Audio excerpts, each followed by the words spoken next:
Boa noite a todos e todas. Bem-vindos, bem-vindas. Meu nome é Suzy e hoje à noite só eu vou apresentar. O Peter não pode, infelizmente.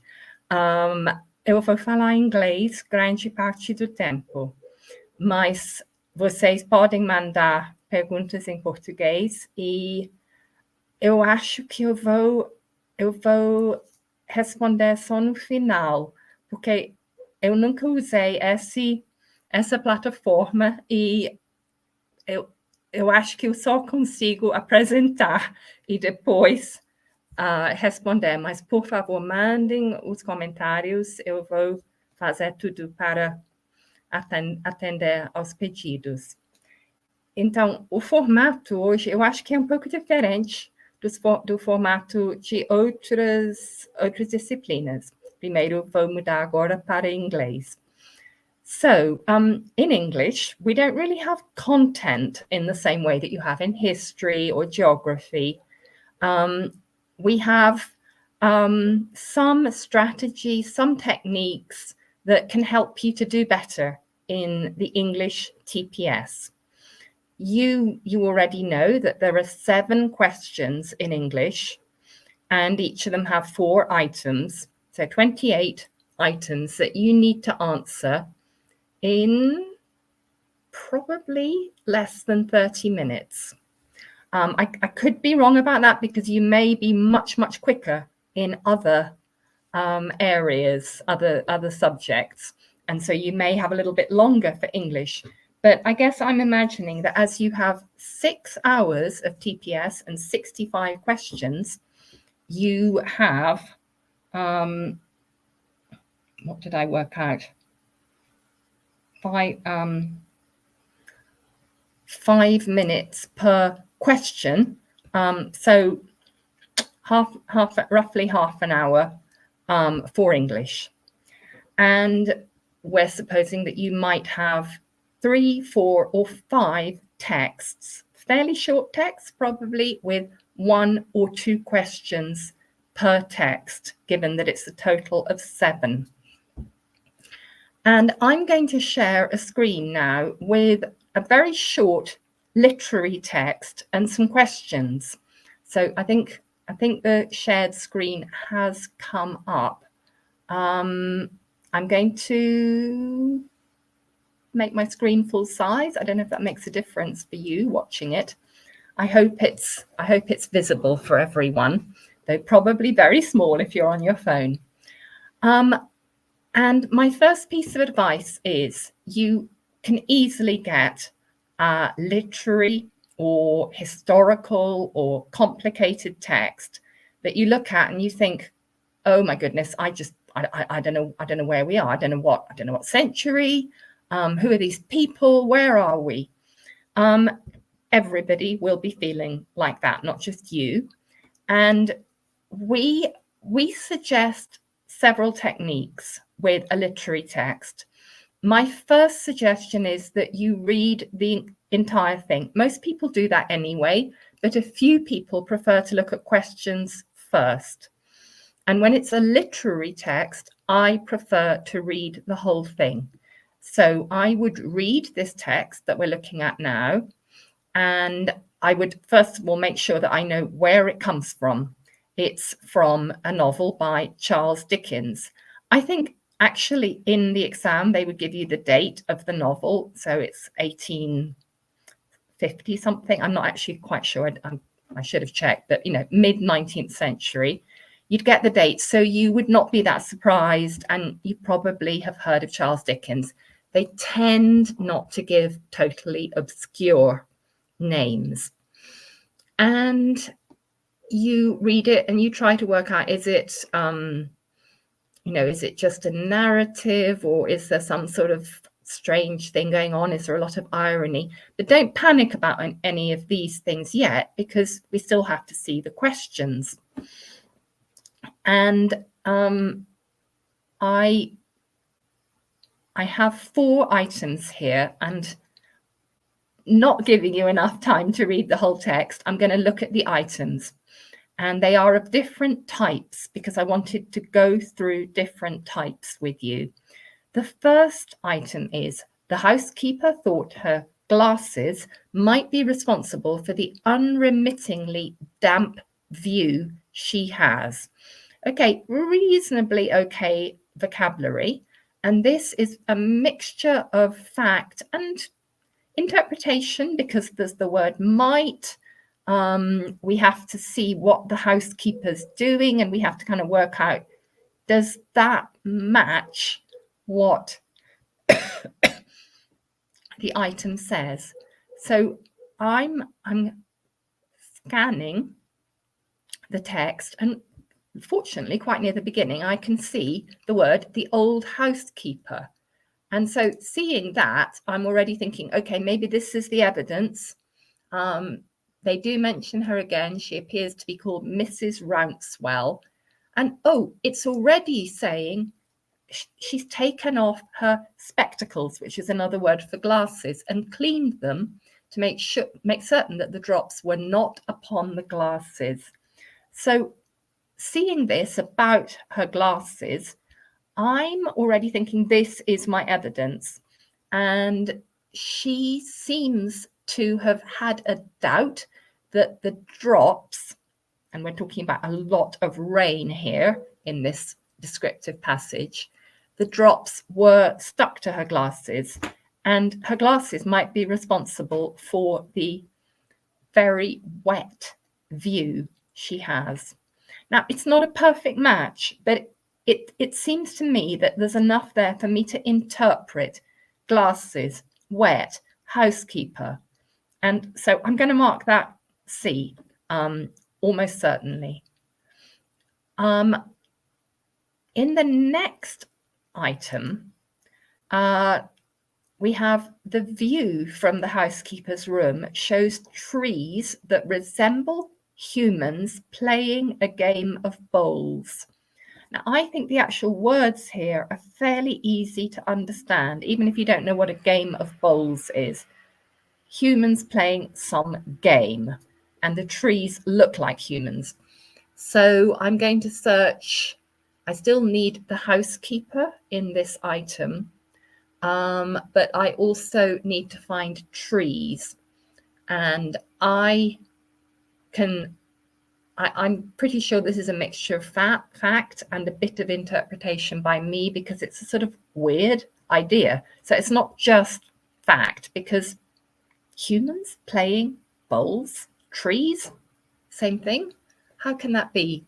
So I run my eye down the text, and Mrs. Rouncewell, weather, window.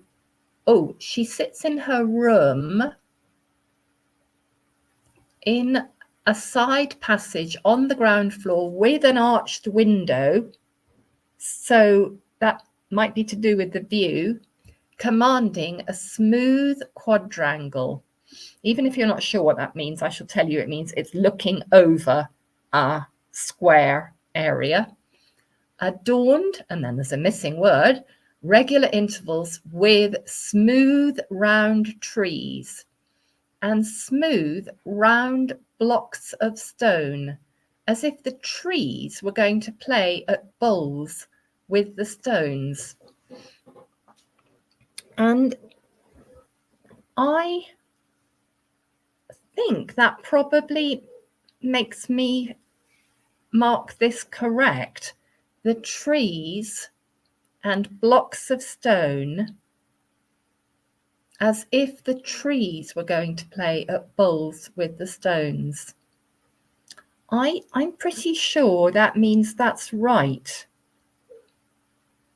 There's nothing about resembling humans, but I mean, trees don't play a game of bowls. So my interpretation is, yeah, they resemble human figures playing with something, smooth round blocks of stone, as if the trees were going to play at bowls with the stones. Again, I feel it's interpretation, but you've got to be quite brave. You've got to decide, right, I'm going to go for it and not spend too long thinking humans. Oh, humans. Well, of course, it's humans. I mean, humans play games. with round things like balls. So those two were a mixture of fact and interpretation, which is very, very common in a literary text. The next two items are really more to do with grammar.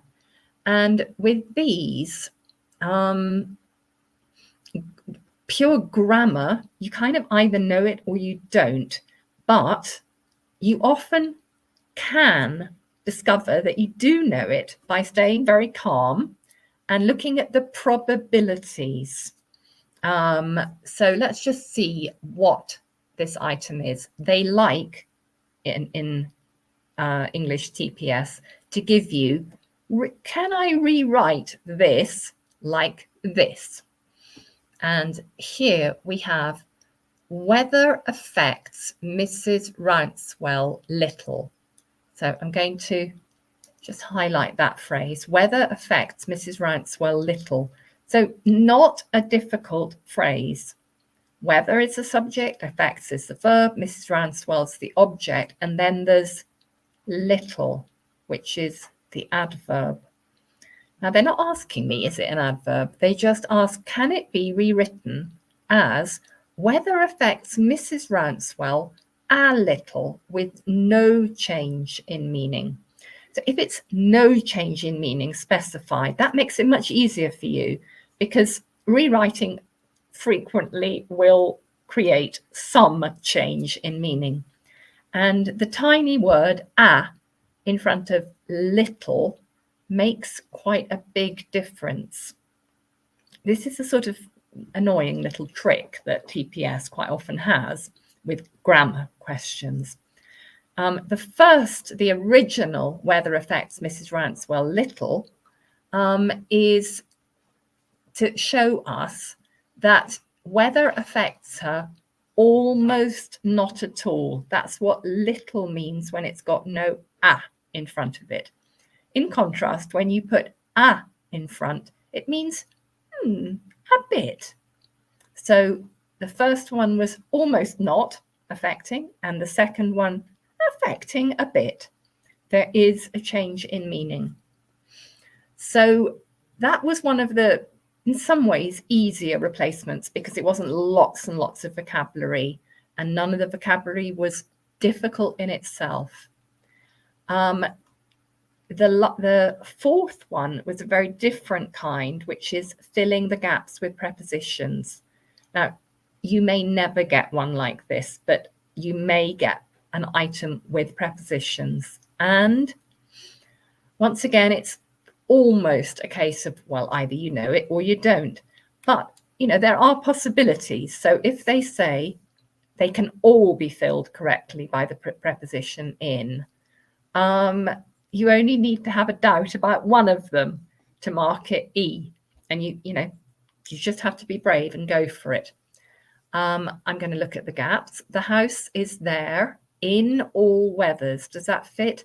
Well, I know it's an expression, so, lucky me, I know. In all weathers. And, I'm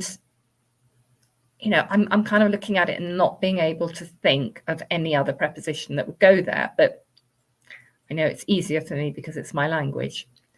The next one, line 9, adorned regular intervals. Well, I know that the preposition at is the right one there. I know this expression, at regular intervals. So I already know that this item has to be E. But if you don't, if you're thinking adorned in regular intervals, it does sound almost possible. You'll have to go on to the last one. She can open it, something, occasion, and be busy and fluttered. She can open it in occasion. Well, actually, that's not right. It's on occasion. This is a fixed expression, on occasion, which means occasionally. It's a little bit old-fashioned. You might not be familiar with it, but you might look at it and think, she can open it in occasion. Oh, yeah, never heard anyone talking about in an occasion or in occasion. And that, might help you, even if you haven't heard the expression, that you should associate occasion always with on. That could be a useful thing to remember. So I was actually able to answer all those questions without having read the whole text. But generally, I think when you have a literary text, it is a good idea to read the whole thing. Now, I'm going to go on to my next text, which is a very different kind. And let's see if we can do it without reading the whole thing. Let's imagine we're really pushed for time. I will probably start by just running my eye over it to get an idea. Is this literary? Is this commentary? Is this old-fashioned? What's the sort of feeling? And I can see it's something about peace talks. It's something about women, and the article, in fact, leader. So that means the what the editors wrote. It's an editorial, really. Is called Why Nations That Fail Women Fail. Nations that fail women are nations that fail. It's from The Economist, 2021, so not too long ago. And I'm just running my eye over it. There are some dates, there are some numbers. I may not get a question about numbers, but if you do, it's really vital to take a lot of care about whether they're percentages, whether they're proportions, are they, are they straightforward numbers, or are they percentages? And I can see there are some names of countries: Liberia, Afghanistan. Okay. And there are quite a few quite short sentences that seem to be commands, imperatives. And then I look at the items. And the first item has the word suggests. So this is very much interpretation, inference. It's not an absolutely black and white, right or wrong item. The text suggests that women negotiators are more liable than men to cobble up a perfunctory solution. Now, as well as being inference, there's some vocabulary that might cause me trouble here. So I have a moment of panic where I think, cobble up? What is that? All the other words I think I can deal with, but cobble up, and here I am, I just think, I don't know what cobble up is. But I do know what everything else is. Women are more liable than men to do something to a perfunctory solution. Perfunctory solution is not good. It's like, oh, I'll just do whatever to get a solution. So I'm going to try to find in the text something about a solution. And peace talks seem to be the first paragraph. So I'm kind of guessing that's to do with finding a solution, having negotiators. And the first thing I see about women, peace tends to last longer when women are at the table. This may be because they are more ready to compromise. And remember, compromise means achar meio termo. It doesn't mean se comprometer. Usually it doesn't. Or perhaps because a room without women implies a stitch-up between the men with guns without input from non-combatants. And there I'm a little bit like, a stitch-up, oh, what does that mean? But I can see it's something to do with when there aren't women, there's something between the men with guns and there isn't input from non-combatants. That doesn't sound good. That and peace tends to last longer. They're more ready to compromise, and there's this danger of a stitch up with men and guns, I think this means the item is wrong. Women negotiators are not more likely to have some sort of bad, temporary, perfunctory, not thorough solution. So I'm going to mark that one E. My next item is, sorry, I'm just going to check my notes here. It's also interpretation, and there is some vocabulary demand here in that, you know, there is a little difficult vocabulary. So the sentence that we're looking at is the one I've marked blue. They won't mark it blue for you in the text. Unfortunately, you'll have to just find it and probably underline it yourself. And they ask, does this sentence indicate that governments should stop paying lip service to women's rights and take action to defend them? Now, the vocabulary problem could be stop paying lip service. And you might think, I just don't know what that means. But if you look at it in the context of the item, you probably will work out more or less what it means, because it's something to do with, as far as we can tell, mean it when they say, well, the item suggests it might be that, but you have to decide whether that's correct. Government should stop paying lip service to women's rights and take action to defend them. So take action to defend them is the thing they should do, and paying lip service is the thing they should stop doing. And the more I look at pay lip service, it sounds like it's not taking action. It's lip, it's to do with talking. And that's exactly what it means. It's just like, oh, yeah, women's rights, great, yes, we like it, and not doing anything. And this item says they should stop being superficial and do something, take action to defend women's rights. And I think that's pretty much what this blue bit means. Government should mean it when they say they want to liberate half of humanity. That's close enough for me.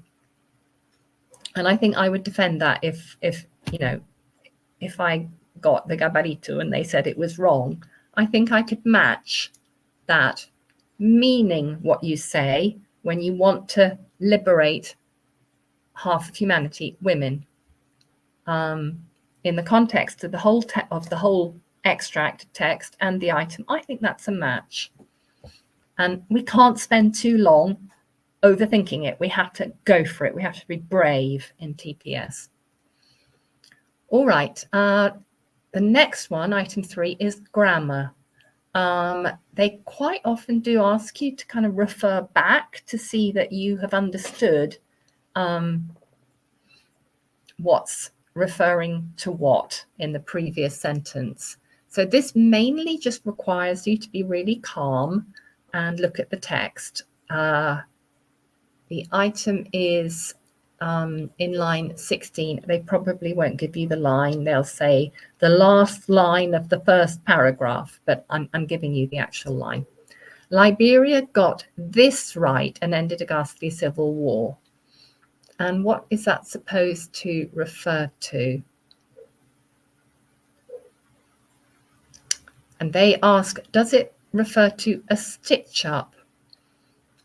Well, we've pretty much decided that a stitch up between the men with guns with our input from non-combatants is something bad, some kind of plot, conspiracy actually is what it really means, a kind of a foregone conclusion. Liberia got this right. I don't think it got a stitch up right. It got all of the bit before right. it included the good things that they've said in this paragraph, including women, maybe being ready to compromise, having women in the room, not having a stitch up, not just having men with guns. Liberia got this right. It kind of needs to be something positive and not a stitch up. But I recognize that's difficult if you haven't worked out what stitch up means. Frequently, however, the word this will refer to more than one word. It'll refer to an idea, and that can be really helpful. It will usually refer to one word, and this will refer to something bigger, more like an idea. So that already could help me with this item. And finally, this is an information question. The extract concludes with a number of recommendations specifically for Afghanistan. Okay, there are a number of recommendations. Equalize inheritance right, teach boys not to hit women. Is it specifically for Afghanistan? Okay, find Afghanistan. Afghanistan is here, but the paragraph after Afghanistan starts more broadly. And for sure, these things do refer to Afghanistan, but we cannot tell from this text that it's specifically for Afghanistan. I mean, words like, ideas like child marriage and female genital mutilation, inheritance rights, I'm sure these are really important for Afghanistan. But this is in the context of a paragraph that says governments should mean it. More broadly, governments should mean it when they say. And so specifically for Afghanistan is too narrow. And you do have to be, very careful with words like specifically or only or completely. And they're a good warning to say, this might not be right. Okay, so now I'm going to stop sharing the text. Thank you. And I'm going to have a look at your comments. Lots of nice hellos from people I know and people I don't know. But nobody's asked any questions unless I'm being incredibly slow to see. Do I have to go in the chat? No, you haven't asked any questions. All right. If anybody wants to type a question in Portuguese, that's fine. Apparently you can't speak directly.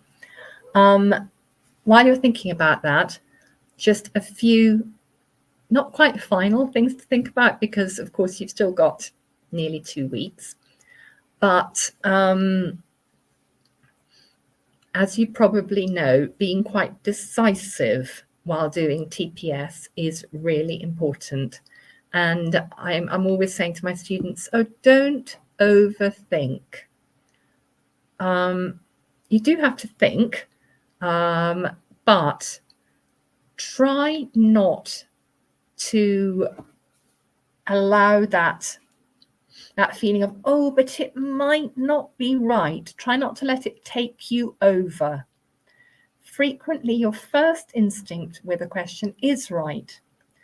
I know it's not always right, but you probably should go through the questions, and some of them you feel really sure about, get them on paper. The ones you're not sure about, follow your first instinct, but make a little mark so that you come back to that one. And with English, sometimes, I'm sure with lots of subjects, but with English, sometimes just allowing your mind to relax a little bit a fragment, I don't know, a song, something you've heard may come to you in a more relaxed state, rather than kind of like, oh God, this must be a trick. I've got to find this trick. No, just take a step back and say, I'm going to come back to this in a few moments. I'll mark it. I'll come back at the end of the English questions. And who knows, somewhere else in the English questions, you may have come across something that gives you that little push to help you to understand something that happened earlier in the exam, in the English part of the exam. So being decisive, but not being sort of crazy, you know, be decisive, but come back to it at the end of English. And of course, you know, the more you can expose yourself to a lot of different kinds of texts and cultural things, so not just international relations things, but you know, the series that you like to watch, or articles that you like to read, podcasts that you like to read, the more variety, the better it will be, I think, for you in English. So it's not learning stuff, it's being familiar and able to feel sometimes irony or style, or, oh yeah, this is how people said things in those days. I heard that on, I don't know, Game of Thrones or something, completely unconnected to, well, not totally unconnected to international relations, but things that you might not have expected to be useful can be useful. So make sure that you enjoy your English study, that you have lots of sources, not just things that you think are sensible and possibly boring, but lots of different sources. And I think that's just about my time up. I'm just worried that somehow I've missed things that people have asked, but I guess I haven't. So thank you very much for watching. At Nabucco, there'll be more practice this week for our regular students, and more practice this week and next week, and of course after TPS. So all the very best to all of you. Boa sorte a todas, and looking forward to seeing you after TPS and in Brasilia one of these days at the Instituto Rio Branco. So that's where I'm going to finish. Thank you and good night. Thank you very much.